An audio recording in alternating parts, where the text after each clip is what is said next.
The cast of Netflix's live-action Scooby-Doo series has finally been revealed. We've got McKenna Grace as Daphne Blake, Tanner Hagen as Shaggy Rogers, Abby Ryder-Fortson as Velma Dinkley, and Maxwell Jenkins as Fred Jones. And it's apparently confirmed that Frank Welker is voicing Scooby-Doo again. I just need to say that I love Scooby-Doo so much. I grew up with it and it means a lot to me. I have never known a time where I didn't love Scooby-Doo. When they announced this show, I was, of course, very hyped, but I was also surprised because I never expected Warner Brothers to ever do another live-action Scooby-Doo property. Because the last time that we got live-action Scooby-Doo movies were just terrible. I am not counting this. I'll just quickly go over what we do know about this show. We know that it's going to be 8 episodes and that they want this show to be the new Stranger Things. They're going to give it the tone of Stranger Things. And this is what the synopsis tells us. This series, which explores how the teens first teamed up, follows old friends Shaggy and Daphne during their final summer at camp. The two get embroiled in a haunting mystery surrounding a lonely, lost Great Dane puppy that may have witnessed a supernatural murder. With help from the pragmatic and scientific townie Velma and the strange but ever so handsome new kid Freddy, they set out to solve the case that's pulling each of them into a creepy nightmare that threatens to expose all of their secrets. That really tells us that this is going to be the Riverdale, the Chilling Adventures of Sabrina / Fate the Wink saga of Scooby-Doo. As well as having the tone of Stranger Things, the show is also filming in the same location as Stranger Things. To clarify, I've never watched Stranger Things, but I do understand the tone of the show. A month ago when they announced that McKenna Grace is playing Daphne, I was amazed because she is a great young actress. And on top of that, she is a massive fan of the character. And she's already played Daphne. And what's even cooler, she has the blessing of the original, Sarah Michelle Gellar. Since that announcement, I was checking news every single day for a month straight to find out when they were going to reveal the rest of the cast. And I'm actually really impressed by this cast. I was just really relieved to see character authenticity rather than just diversity casting, which many things do nowadays. I took one look at Tanner Hagen and I can immediately see Shaggy in him, especially with that hair. And Maxwell Jenkins, he looks like Fred. And then Abby Ryder-Fortson as Velma. I never would have thought that this little girl in Ant-Man would grow up to say Jinkies. And the cast have already been hanging out as friends, chemistry building. That's a good sign. But here's some questions. Is this a good thing to do with Scooby-Doo? And does Scooby-Doo belong in live action? When Scooby-Doo Where Are You first came out in 1969, it was ahead of its time. It's not a boys' cartoon or a girls' cartoon. It's for people of all ages. And it gives children intelligent entertainment. And all of that has remained true all throughout Scooby-Doo history. Scooby-Doo is a very rare thing, timeless. And then came 2002. And I'm not going to apologize for saying this, but I believe that live action is what led to the improvement and continued success of Scooby-Doo. The live action Scooby-Doo movie was made at a time when there weren't many live action adaptations, nor any good ones. And it still holds up to this day. The original 2 live-action Scooby-Doo movies were successful. There is an entire generation that has grown up with those movies.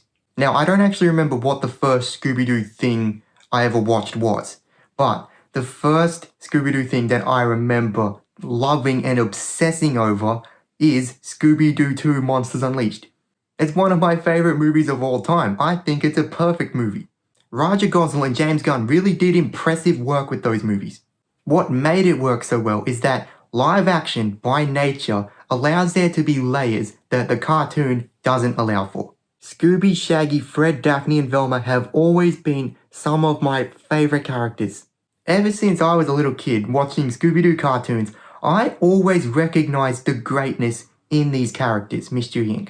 In the cartoon, they were all one-dimensional, but they were still characters that everyone loved watching. The foundations were always there for something more. These characters are all friends, and their friendship has lasted 50 plus years. They spend so much time together, seemingly all of their time together. They drive around the entire world solving mysteries. Everywhere they go in the world, there are people committing crimes while dressed as supernatural monsters. You have to think, what is going on in that world? So there is a lot of potential for character depth there, and that depth was first realized by James Gunn. He gave these characters the depth that they deserve. This is what James Gunn said about bringing Scooby-Doo to life. The problem with most cartoons to movies is that they attempt to be exact replicas of the cartoon. Instead, I wanted to say, let's take it as fact that there's this dog that can talk and this group of mystery-solving teenagers. If that were all real, what would these people be like? What would their strengths and weaknesses be? What problems would they have between them? And what are they like between mysteries? What don't we see on the show? In essence, if they are real, who are they? In the cartoon, they're just 2D drawings, but in live action, you can see into their souls. It makes these characters more human. It allows the Scooby-Doo fans to love and know Mystery Inc. so much more. By nature of Scooby-Doo being in live action, that makes the danger real. It makes it a more compelling watch. Another thing that made those movies work so perfectly is that they had the perfect cast. Matthew Lillard, Freddie Prinze Jr., Sarah Michelle Gellar, Linda Cardellini, they were all so committed to these roles. They just brought them to life in such a compelling way. And also Neil Fanning voicing Scooby, he really understood the character. I think that original cast is the second greatest cast of all time, behind the Avengers. Doing things that haven't been done before tend to help keep franchises going. And at that time, live-action Scooby-Doo hadn't been done before. In the 20 plus years since then, Scooby-Doo has not slowed down. And honestly, since then, Scooby-Doo has gone in some pretty ridiculous directions. Not always great ones, because literally everything that can be done with Scooby-Doo now has been done. At least until this live-action Netflix show. Now, I really think that this show is going to work. I actually really love the idea of a darker Scooby-Doo. I've actually always wanted that exact kind of thing to be done. I know there are people out there who would hate that idea, but there was actually a fan film on YouTube a few years ago that proved that this darker concept can work with Scooby-Doo. Scooby-Doo really lends itself to a darker tone. Like I said before, being live action allows there to be layers that the cartoon doesn't allow. And if you just take away the cartoonish aspects, it becomes really easy to make that darker and more believable. The roots of Scooby-Doo are them unmasking people in costumes, so that will always be better than them facing real monsters. But all of the times that Scooby-Doo has delved into the supernatural, it's been really surprising and a much more compelling watch. Now, I don't want this show to go full on Stranger Things or full on Riverdale. Stranger Things is rated MA 15+. If you don't know what I'm talking about, this is the classification system in Australia. Now, I cannot imagine Warner Brothers making Scooby-Doo rated MA 15+. I imagine this show would be M-rated. And the fact that they're going to have Scooby-Doo, a talking dog in the show, tells me that it's going to have some cartoonish aspects still. It's not Scooby-Doo if you don't have some fun and comedy. But what I want to see from this show is an intense, fun, compelling journey for this group of friends.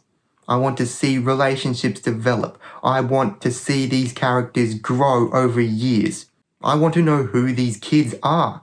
And I want to see these kids be challenged. Scooby-Doo Mystery Incorporated was a really good series. That series was a cartoon, but it did delve into more character development and a bit of a darker story. But it was still silly as heck because it's a Scooby-Doo cartoon. But this show is not a cartoon. I just want to enter a darker Scooby-Doo world, but not too dark. And as these kids grow up, the tone of the show can also grow up with them.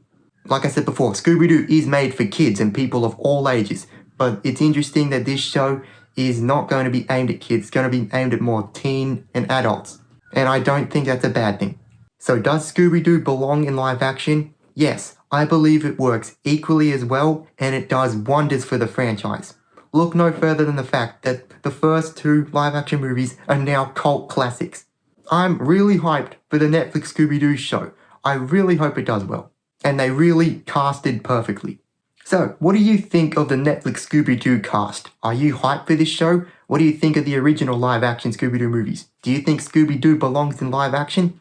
Let me know in the comments below, and may the force be with you.